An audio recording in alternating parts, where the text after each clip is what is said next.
இனிமே பிரச்சனை எதுவும் இல்லை, போலாம்.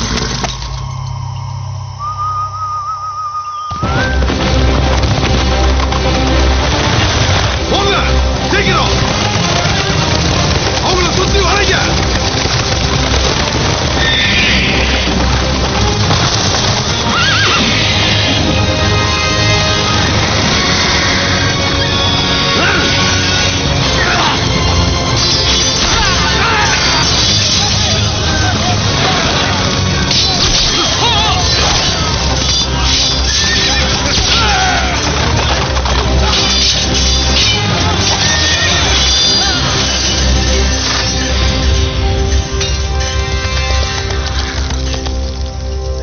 உங்க எல்லாரையும் கைது செஞ்சு கொண்டு போய் ராச்சாண்டர் மலைக்கோட்டையில் அடைக்க சொல்லி எங்க காளி மன்னரின் உத்தரவு.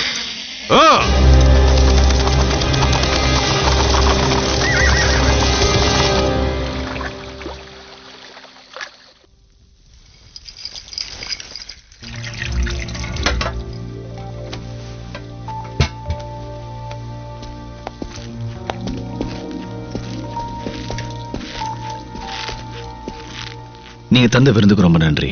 எங்க ஆசை எங்களுக்காக காத்துட்டு இருப்பாரு. நாங்க வந்து ரொம்ப நேரம் ஆயிடுச்சு, நாங்க புறப்படுறோம். தம்பிகளா, இன்னும் கொஞ்ச நேரத்துல கோயில் இருந்து என் மனைவி, மகன், மகள்கள் எல்லாரும் வந்துருவாங்க. இருந்து அவங்களையும் பார்த்து நன்றி சொல்லிட்டு கிளம்பலாமே. இருங்க. இருந்து பார்த்துட்டு போயிடலாமா? இருந்து பார்த்துட்டு அண்ணா சொல்ற மாதிரி இருந்து பார்த்துட்டே போலாமே. இருந்து பார்த்துட்டே போலாம். நடக்கட்டும் நடக்கட்டும்.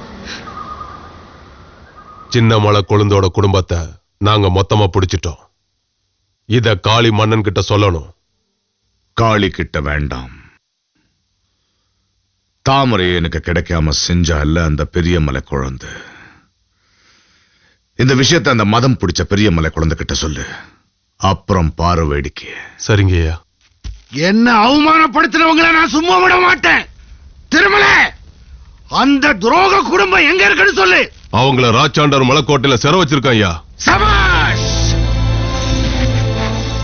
அந்த ராச்சாண்டர் மலைக்கு தீவை. என் குடும்ப கௌரவத்தை குலைச்ச அந்த குடும்பம் தீயில கருகி சாகட்டும். ஐயா, அதுல உங்க பேரம் பேத்திங்களா இருக்கட்டும். என் மக தாமரையை பத்தியே நான் கவலைப்படல. எனக்கு குடும்பம் பெருசு இல்ல, என் கௌரவம் தான் முக்கியம். நான் சொன்னதை செய். புறப்படு. சரிங்க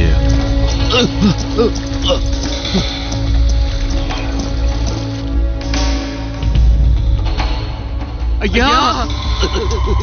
ஐயா, ஐயா, நாங்க கோயில்ல இருந்து வர்ற வழியில தடையூர் காளியின் படைத்தலைவன் வீரர்களோட பதுங்கி இருந்து உங்க மனைவி, மகன், மகள்கள் எல்லாரையும் கைது பண்ணி கொண்டு போயிட்டா ஐயா.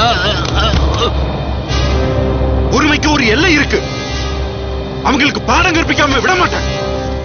வீரர்களே, மன்னிக்கணும். உங்ககிட்ட இருந்து விடைபெற வேண்டிய நேரம் வந்தாச்சு. நீங்க புறப்படுங்க. ஐயா நில்லுங்க.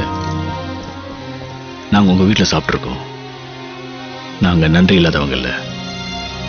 உங்களை ஆபத்துல விட்டுட்டு போற அளவுக்கு எங்க ஆசை நீங்களை வளர்க்கல. நாங்களும் உங்களோட வரோம். நன்றி தம்பிகளா. நான் புறப்படுவதற்கு முன்னாடியே உங்க உதவி கிடைச்சிருக்கு. நீங்க யாரு பெத்த பிள்ளைகளோ எனக்கு தெரியாது. ஆனா உங்க வீரத்தை நான் நேர்ல பார்த்திருக்கேன். இப்போ இங்க வச்சு சொல்றேன். உங்க உதவியால என் குடும்பம் மீட்கப்பட்டுச்சுன்னா என் மகள் முத்தாயும் பவளாயும் உங்க 2 பேருக்கும் திருமணம் முடிச்சு தருவேன். இது உறுதி. புறப்படுங்க.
இந்த கோட்டையை கொளுத்த உத்தரவிட்ட காளிமண்ண இப்போ அது வேணான்னு என்கிட்ட சொல்லி அனுப்பிச்சிருக்கான். அதுக்கு அடையாளம் தான் காளியோட இந்த முத்திர மோதிரம்.